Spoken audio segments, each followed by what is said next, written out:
Citing complications in the operation of the judiciary, the Supreme Court Bar Association has demanded appointment of the Chief Justice at the earliest. Officials of the entity have said that the absence of leadership at the Apex Court has created several complications and therefore drawn the attention of the Parliament, Ministry of Law and the Constitutional Council in this regard. Good evening, I'm Sarah Chitrakar and these are the headlines of the hour. Mao Centre hands responsibility of making the decision on presidential election candidate to party chair Pushpa Kamal Dahal. Nepali Congress confident of Dahal's support. The District Attorney's Office Kathmandu files cases against 5 individuals, including 3 players, for their alleged involvement in spot fixing during the Nepal T20 Cricket League. US President Joe Biden makes an unannounced visit to Kyiv, announces new military aid for Ukraine, expressing solidarity with Kyiv days before the first anniversary of Russia's full-scale invasion. And Scotland defeat Namibia by 42 runs in the ongoing ICC World Cricket League 2 series. Host Nepal to clash against Scotland tomorrow in the last match of the series. The party leading the current coalition government, CPN Mao Centre, has decided to continue efforts for a national consensus for the presidential election until the 11th hour. Today's meeting of the party officials held at Peristara decided to continue efforts for a consensus with other parties until the very end.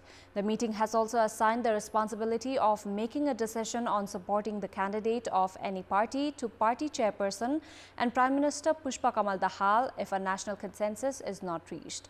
Dahal had also informed the meeting about his discussions with Nepali Congress leaders at Balwatar last night. Congress leaders had sought support from Mao Centre for the presidential election. While Nepali Congress and CPN-UML have remained firm in their claim for the designation of the president, the vote of CPN Mao Centre will be decisive. The nomination for the presidential election is scheduled for 25th of February, while the election will be held on 9th of March. Nepali Congress seems confident about CPN Mao Centre backing their candidate for the presidential election. Meanwhile, ruling coalition partner CPN-UML is uncertain regarding Mao Centre lending support to candidates of parties outside the ruling alliance. Nepali Congress leaders that had held dialogue with CPN Mao Centre leaders until late last night have claimed that Mao Centre has pledged to support Congress candidate for the presidential election. Nepali Congress has claimed that Mao Centre has agreed to lend its support considering the 5-party alliance prior to the election, political equation during the election and the confidence vote given to Premier Dahal during his floor test. The main opposition has said that the 2 parties had reached a consensus regarding the issue last night and that the candidates will be nominated accordingly. Despite the assurances from Mao Centre, Nepali Congress has yet to finalize its candidate for the presidential election. Congress senior leader Ramchandra Paudel and former Prime Minister Krishna Prasad Sitaula are aspiring for the post. A number of Congress leaders have begun voicing that party president Deuba must be the president. Nepali Congress has begun legworks to revive the former coalition following the pledges by Premier Dahal. In the meantime, the major party of the ruling coalition, CPN-UML, has maintained that CPN Mao Centre must lend its support to the UML candidate as per the December 25th Balkot consensus. CPN-UML has also been holding dialogues regarding the latest political developments. CPN-UML too has not finalized its candidate for the presidential election. Regardless of a number of aspirants within the party, CPN-UML chair KP Sharma Oli has been making efforts to field his associate similar to the House Speaker. Various leaders have claimed that CPN-UML, which has become discontent with the increasing coordination between CPN Mao Centre and Nepali Congress, will likely put forth an individual outside the party as the candidate for the presidential election. Cases have been filed at the District Court Kathmandu against 5 individuals, including 3 players, for their alleged involvement in spot fixing during the Nepal T20 Cricket League. The Office of the District Attorney has filed a case demanding a 3-year sentence and a 50,000 rupees in fine against Adil Alam, Mehboob Alam and Nitesh Shah, known as Nitesh Gupta. Cases have also been filed against Nabin Kadel and Ravi Majhi. The Central Investigation Bureau of Nepal Police (CIB) had conducted investigations after arresting these individuals after online betting and spot fixing was reported during the Nepal T20 League to affect the result of the matches. The tournament was held at the Trivandrum University Cricket Grounds between 24th of December and 11th of January. The Office of the District Attorney has demanded the issue of arrest warrant for Nabin and Ravi, who are currently at large. Meanwhile, police have also intensified additional investigations suspecting the organizing of the Nepal T20 League for spot fixing, online betting and amassing wealth illegally. In our Public Voice segment, today we have asked people in several provinces regarding ways to create job opportunities in Nepal to retain those that have returned from foreign employment. Let's take a look at what they had to say. Public Voice. विदेशबाट काम सिकेर आएको मान्छेले यहाँ काम गर्नका निमित्त जुन आफूले तयारी गर्नुपर्ने सरकारी प्रक्रिया छ त्यो प्रक्रियामै समस्या छ। व्यवसाय गर्न खोज्नेहरुको लागि सब्सिडीमा लोनहरु दियो भने कृषिमा होस् या साना उद्यमीको रूपमा प्रस्तुत गर्यो भने एकदम बेटर हुन्छ। योग्यता क्षमता अनुसारको एउटा राज्यले पनि वातावरण बनाएर उद्योग व्यापार क्षेत्रमा र यहाँको कुनै पेशामा लाग्नको लागि प्रेरित गर्नुपर्छ। साना साना उद्योगहरुबाट चाहिँ अब युवाहरुलाई यहीँनिर रोजगारको सृजना गर्नुपर्छ। केही गर्छु भनेर आएको व्यक्तिहरुलाई अवसर दिन जरुरी छ। कृषि व्यवसाय गर्नको लागि केही अनुदान दिएमा राम्रो हुन्थ्यो।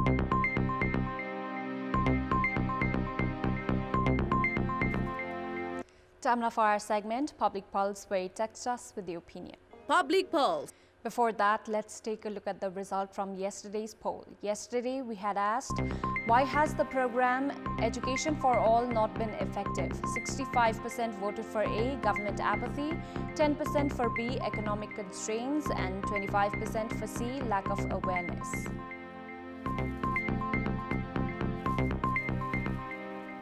And here's today's question. What should be done to curb the number of students leaving Nepal for abroad studies? The options are A, quality education at home, B, employment opportunities, and C, strong policies. Voting is on. Tap any WS, select your option A, B, or C, and send it to 34001 to share your opinion with us. Time now for international update.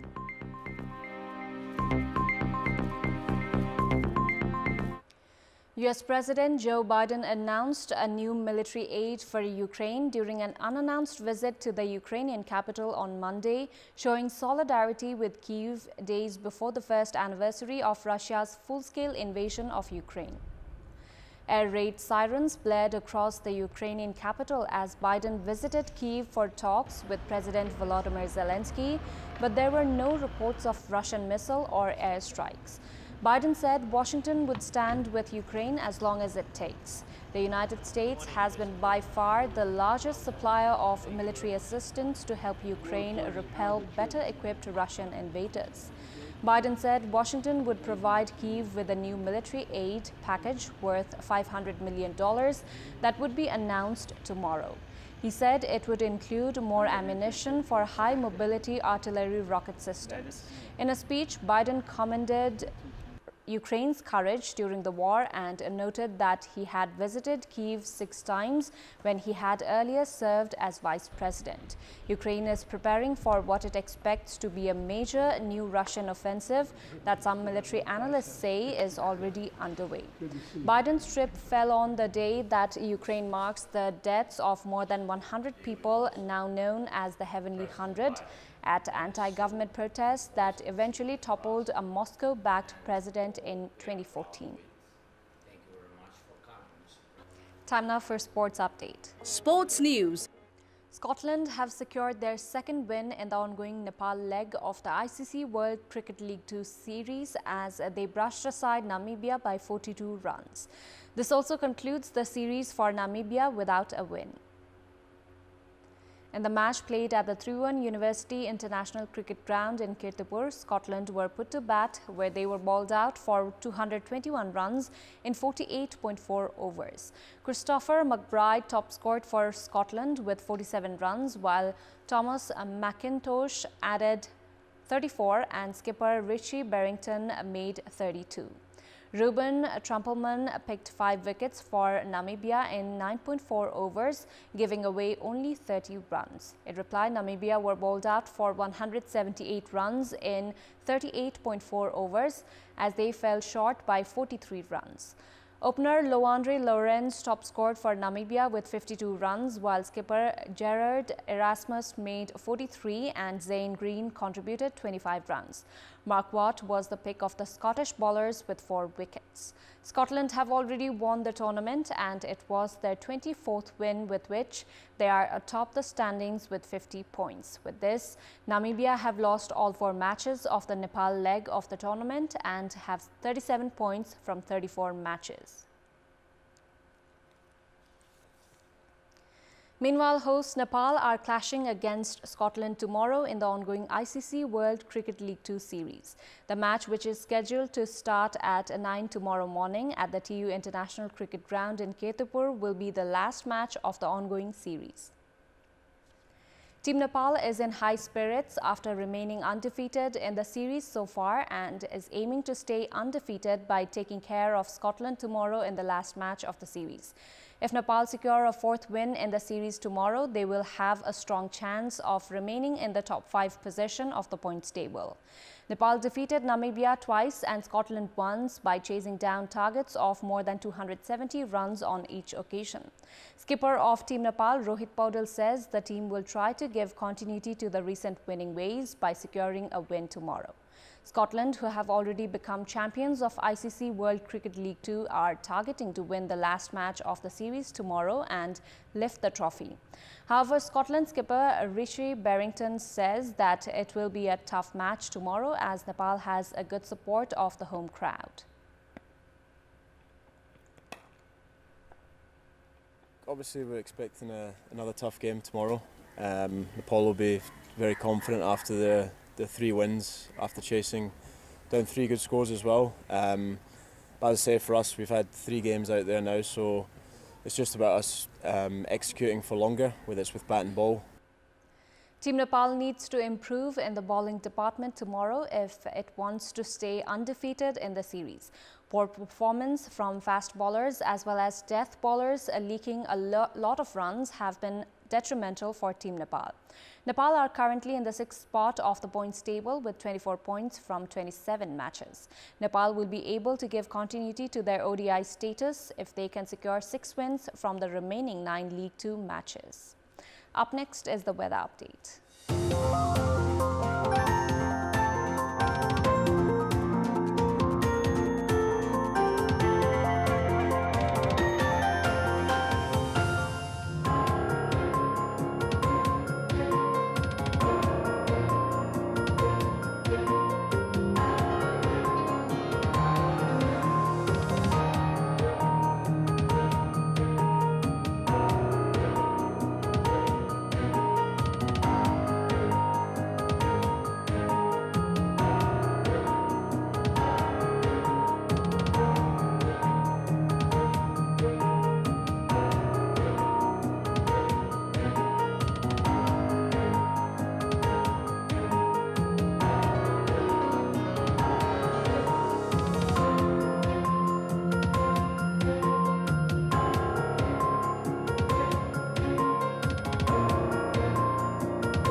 That's all for the moment. Thank you for watching. Good night.